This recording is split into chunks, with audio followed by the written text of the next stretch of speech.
Thank you for joining us. I wanted to spend a couple of minutes tonight talking about the recent legislation that was passed in Washington to deal with our economy. Its focus is really on recovery and reinvestment.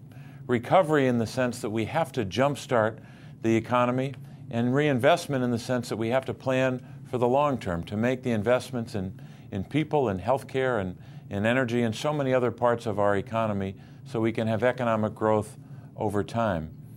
But I wanted to spend a couple of moments tonight talking about how this legislation will help our families, especially the middle class, at a very difficult time in our nation's history. In Pennsylvania, of course, we're suffering from some of the same economic trauma that so many families across the country are suffering from. Job loss, foreclosures, plant closings, layoffs. Virtually every type of economic difficulty has been playing out across Pennsylvania and across the country. This legislation is so important because it's critical that we work with President Obama to get this economy out of the ditch, to create jobs, and to create economic opportunity over time. And you know the numbers better than I do about how your own family has been suffering, how your own community has been dealing with this economy. We saw the job loss number nationally last month, 598,000 jobs lost across America. And we know the short run, the next couple of months at least, we'll see similar numbers of people out of work, looking for work, or having lost a home, a job, a hope, or a dream. That's why this legislation was so important to pass right now.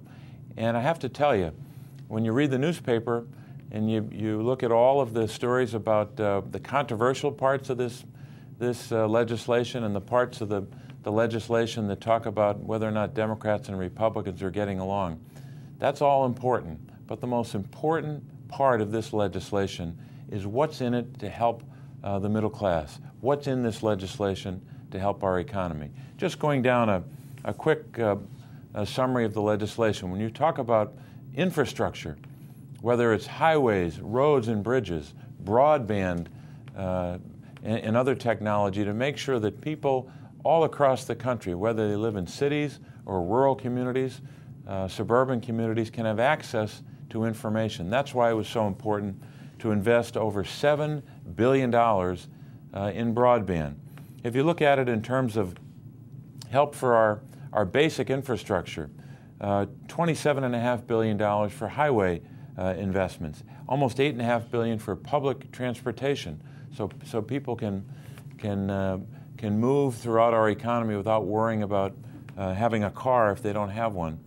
We made $1.5 billion available for competitive grants for state and local governments for transportation investment.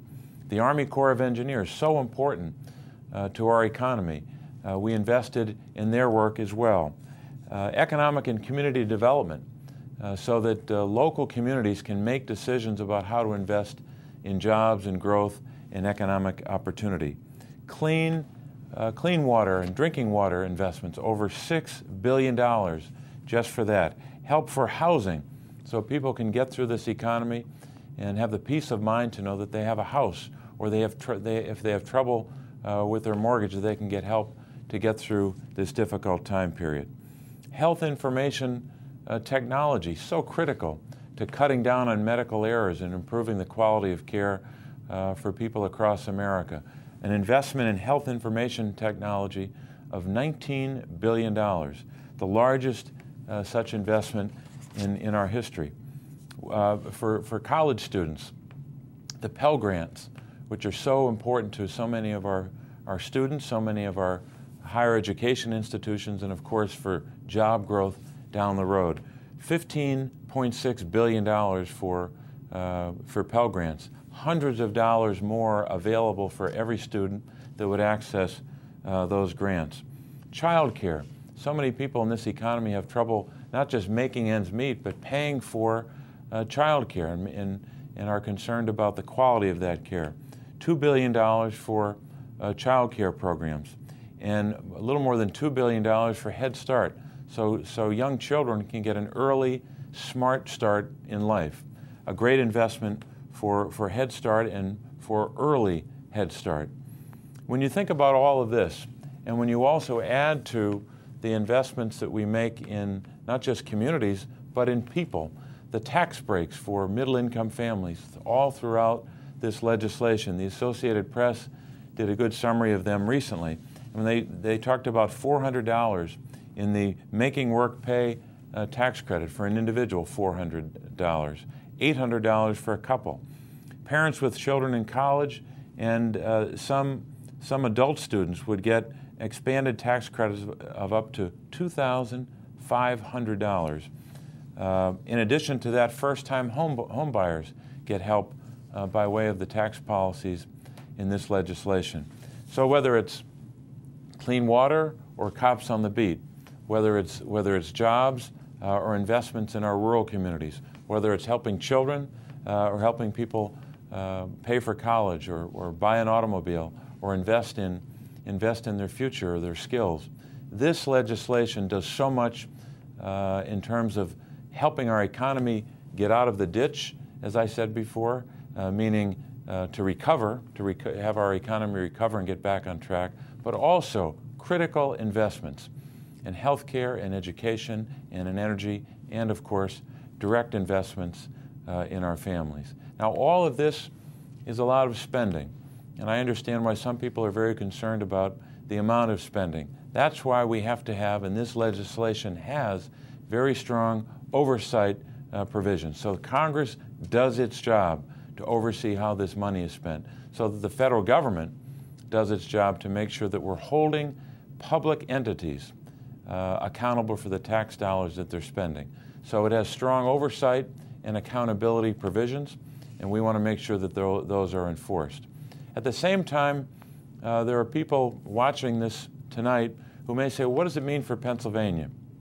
Well, you can go to our website and look particularly at how these numbers break down in terms of the help for families in Pennsylvania. What you'll see is that whether it's healthcare or energy or investments in education or investments that involve tax credits for families, Pennsylvania is getting billions and billions of dollars at a time when we need it the most, to make sure that at a time when there'll be probably calls in some quarters for increases of local taxes, for example, that may not have to happen because of the help that the federal government is giving.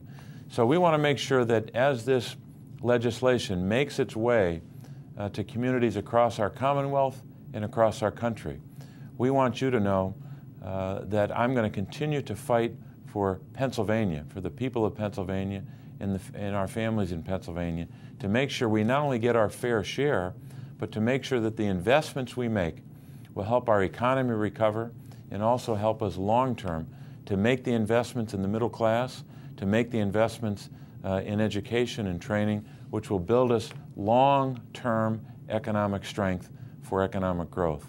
That's the commitment that I make. That's the battle that I'm going to continue to fight for the people of Pennsylvania. But I need your help. I need you to make sure that your neighbors and your friends and your family know what's in this legislation. There's a lot written about what people don't like about it. It's about time we started to focus on how this legislation is going to help create jobs, help jumpstart our economy, and help President Obama get our economy back on track. I appreciate this opportunity, and I thank you for listening tonight. Thank you.